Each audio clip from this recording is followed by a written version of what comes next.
गांव में संपत और कपटा नाम के दो निठल्ले व्यक्ति रहा करते थे। उन दोनों की वजह से सारा गांव परेशान था। एक दिन कपटा संपत से बोला, ए संपत भाई, बहुत तेज भूख लगी है यार, क्या तुम्हारे पास कुछ पैसे हैं क्या? हाँ, मेरे तो शहर में बहुत सारी फैक्ट्रियां चल रही है ना। अबे जेब में फूटी कौड़ी भी नहीं है बे। अरे तो नाराज क्यों होते हो यार, मैंने तो बस ऐसे ही पूछा था। ये भूख तो मुझे भी बहुत तेजी से लगी है यार कपटा। अबे तो अब क्या करें बे, गांव में तो कोई हम दोनों को खाना देगा नहीं, क्योंकि सभी लोग हमसे चिढ़ते हैं यार। एक कपटा, मैंने सुना है कि जो देखने में अजीब होते हैं तुम्हारी तरह, मतलब उनके पास दिमाग बहुत होता है यार। और इससे पहले भी तुमने अपने दिमाग का कई बार इस्तेमाल करके मुफ्त का भोजन खिलाया है यार। अबे इस बार भी कोई योजना बनाओ बे। संपत की बात सुनकर कपटा गहरी सोच में डूब गया। अचानक वो मुस्कुराता हुआ बोला, योजना बन गई है यार, चलो काका के ढाबे पर जाकर खाना खाते हैं, चलो। संपत कपटा के साथ काका के ढाबे पर चला गया। काका एक बूढ़ा व्यक्ति था। कपटा, ये तुमने योजना तो बना ली है ना? कहीं ऐसा ना हो कि खाना खाने के बाद हम दोनों को बर्तन धोने पड़े और मार अलग से पड़े। यार चिंता क्यों करते हो यार संपत भाई, हैं? तुम बस देखते जाओ यार। इतना बोलकर कपटा काका को आवाज देते हुए बोला, अरे काका, ओ काका ओए, और जरा इधर भी नजर मार लो यार। यार ग्राहक बैठे हुए हैं खाने के इंतजार में, तुम देख ही नहीं रहे यार।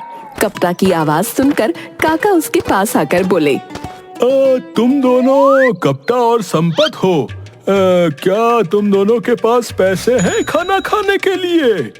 क्यों भाई क्यों है? तुम्हारे ढाबे पर खाना खाने से पहले पैसे लिए जाते हैं क्या? अरे तुम तो नाराज हो गए, बोलो क्या खाओगे? हम दोनों के लिए जल्दी से दाल लेकर आओ, वो भी जो है ना तड़का वड़का मार के, और मक्खन लगी रोटियां ले आना।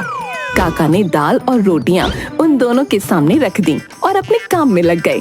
कपटा आहिस्ता से संपत से बोला, संपत भाई, ये जितनी तेजी से आधी दाल पी सकते हो पी लो, उसके बाद आगे का कमाल देखो। कपटा और संपत ने आधी दाल पी ली। कपटा ने तुरंत बची हुई दाल में पानी डाल दिया और चिल्लाता हुआ काका से बोला, काके ओए काके इधर आ। क्या हुआ कपटा? तुम्हारी दाल में पानी के अलावा कुछ भी नहीं है क्या? तुम ग्राहकों को पानी वाली दाल खिलाते हो क्या? काका दाल देखकर बुरी तरह से चौंक गए। तभी संपत क्रोधित होकर बोला, हम सारे गांव में तुम्हारी शिकायत करेंगे कि तुम पानी वाली दाल ग्राहकों को पिलाकर, मेरा मतलब है खिलाकर, उनके पैसे ठगते हो। हाँ। संपत की बात सुनकर काका थोड़ा डर गए। अरे तुम दोनों गांव में किसी से मेरी शिकायत मत करना है, मैं दूसरी दाल लाता हूँ, और तुम दोनों इस खाने के पैसे भी मत देना, लेकिन इस बारे में किसी से कुछ मत कहना, वरना मेरी दुकानदारी खराब हो जाएगी। संपत और कपटा खाना खाकर वहां से चले गए।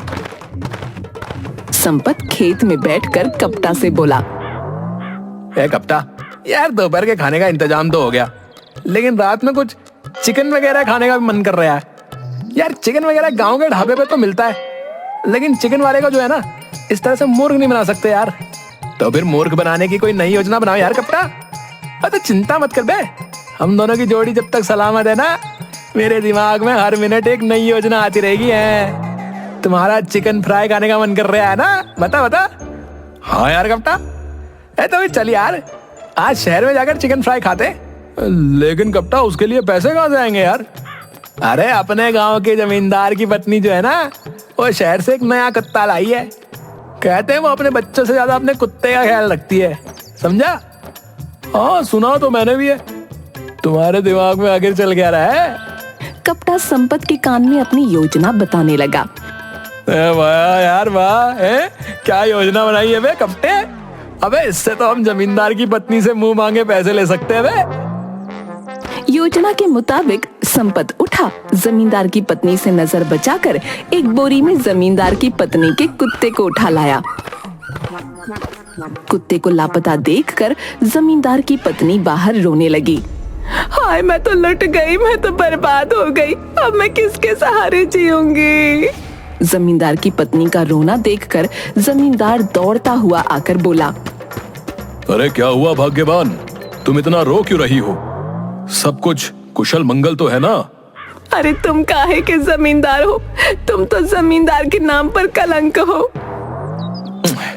अरे क्या हुआ है भाग्यवान, कुछ बताओगी? चीकू गायब हो गया, पिछले 2 घंटे से नहीं मिल रहा। अब तुम्हारा मतलब वो कुत्ता जो तुम 15 दिन पहले शहर से लाई थी? खबरदार उसे कुत्ता कहा, सिर्फ उसे चीकू कहो। जो कुछ भी करो कहीं से भी लाओ, मेरे चीकू को ढूंढ कर लाओ। जमींदार क्रोधित होता हुआ अपने मन में बोला, कभी कभी तो लगता है कि अपनी पत्नी का गला घोट कर मार दूं, लेकिन क्या करूं, चाह कर भी नहीं मार सकता, पुलिस केस बन जाएगा।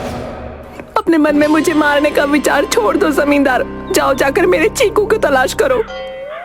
जमींदार पैर पटकता हुआ वहां से चला गया। तभी वहां पर कपटा आ गया और बोला, अरे क्या हुआ, तुम रो क्यों रही हो? जमींदार की पत्नी रोते हुए कुत्ते के लापता होने की बात बताने लगी। मैं तुम्हारी मदद कर सकता हूँ, लेकिन तुम्हें उसके लिए मेरे साथ चलना पड़ेगा। और हाँ, अपने पर्स में 10,000 रुपए भी डाल लेना।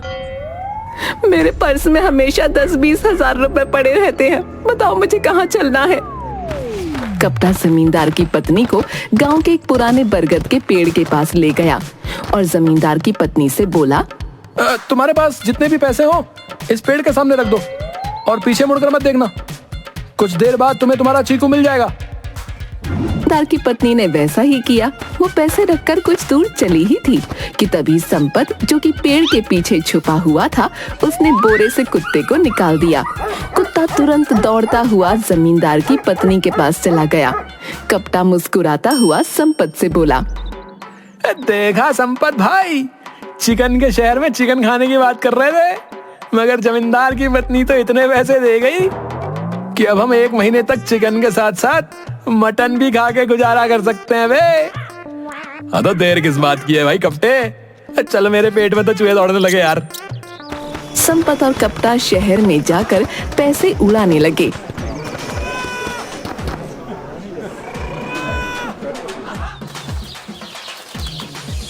रात को वो अपने घर वापस आए ही थे कि तभी अपने घर में मुखिया को देखकर वो दोनों बुरी तरह चौंक पड़े। ये क्या हरकत है मुखिया जी? और जो तुम गांव में हरकतें करते फिर रहे हो उसके बारे में क्या कहोगे बे? हमने क्या किया है? अबे ये कहो कि तुमने क्या नहीं किया है बे? काका के ढाबे पर तुम दोनों दाल पी गए और उसमें पानी डाल दिया और काका को धमकी दी कि उन्हें बदनाम कर दोगे हैं? आपसे ऐसा किसने कहा? हमने तो ऐसा नहीं किया। अबे तुम्हारे जाने के बाद एक व्यक्ति ने काका को स्वयं ये बात बताई है, और तो और उसी व्यक्ति ने संपत को जमींदार की पत्नी का कुत्ता भी चोरी करते हुए देखा। और तुमने किस चालाकी से जमींदार की पत्नी से पैसे ऐंठ लिए कपटा? तुम्हें शर्म आनी चाहिए बे। अरे जिसने की शर्म उसके पीछे उसके फूटे करम। ये हमारे पैसे कमाने की नई तरकीब है। आपका कलेजा क्यों छिले जा रहा है, हैं? अब यहाँ से जल्दी से निकल लो, बता रहे हैं। हम दोनों को ना बहुत जोर से नींद आ रही है। हाँ, सही बात है। हराम की कमाई शहर में उड़ा कर आए हो तो नींद तो आएगी ही। ओ मुखिया जी, ओ हम आपका सम्मान करते हैं, लेकिन हमें अपमान करते हुए देर नहीं लगेगी, बता रहे हैं। संपत की बात सुनकर मुखिया पैर पटकता हुआ घर से बाहर चला गया। अगले दिन मुखिया गहरी सोच में डूबा हुआ था कि तभी गांव का एक व्यक्ति मुखिया से बोला, अरे मुखिया जी, क्या बात है? आपके चेहरे पर ये परेशानी क्यों झलक रही है? अरे सारे गांव की परेशानी तो संपत और कपटा की जोड़ी ही है। इन दोनों ने जो है सबकी नाक में दम करके रखा है भैया। और तो और वो दोनों किसी से डरते भी नहीं है। ओहो, अरे तो आप चिंता क्यों करते हो मुखिया जी? भेज दो ना पगलापुर गांव, अकल ठिकाने आ जाएगी दोनों की। अरे वो दोनों एक नंबर के चालाक और चंट हैं, इतनी आसानी से पगलापुर गांव नहीं जाएंगे। मुखिया जी, अब चालाक व्यक्तियों को फंसाने के लिए आपको थोड़ा सा तो चालाक बनना पड़ेगा। वो कैसे? वो व्यक्ति मुखिया के कान में अपनी योजना बताने लगा। तुम्हारी योजना में दम तो है, चलो अपना कर देखते हैं। मुखिया और वो व्यक्ति संपत और कप्ता के घर के बाहर आकर खड़े हो गए। मुखिया तेज आवाज में व्यक्ति से बोला, अरे सुना है कि पगलापुर गांव के कई लोग वाकई पागल हैं। अगर कोई वहां पर मजदूरी करे तो वो लोग उसे सोने के सिक्के देते हैं, बताओ। सुना तो मैंने भी है मुखिया जी कि गांव में उन सबको गड़ा हुआ कोई धन मिला है, लेकिन आप इस बात का जिक्र किसी से मत करना और संपत और कप्ता से तो बिल्कुल भी मत करना, नहीं तो वो दोनों पूरे गांव को लूट कर ले आएंगे। इतना बोलकर उस व्यक्ति ने मुखिया को आंख मार दी। मुखिया और वो व्यक्ति वहां से चले गए। कप्ता संपत से बोला, सुना तुमने संपत भाई है? हाँ भाई मैंने सुना। अब तुम बताओ कप्ता, क्या इरादा बे? अबे इरादा क्या है यार, चलो पगलापुर गांव चलते हैं और क्या, और वहां का सारा धन लेकर रफू चक्कर हो जाते हैं। अगर वहां हमें सोना मिल गया तो हमें तो जीवन भर किसी का काम करने की जरूरत ही नहीं पड़ेगी बे। अरे काम तो हमने कभी जीवन में किया ही नहीं यार संपत भाई। अरे ऐसा कहो कि हमें किसी को मूर्ख बनाने की जरूरत ही नहीं पड़ेगी। कप्ता और संपत उसी दिन पगलापुर गांव की ओर चल दिए। पगलापुर गांव में कब क्या हो जाता था किसी को कुछ नहीं पता था।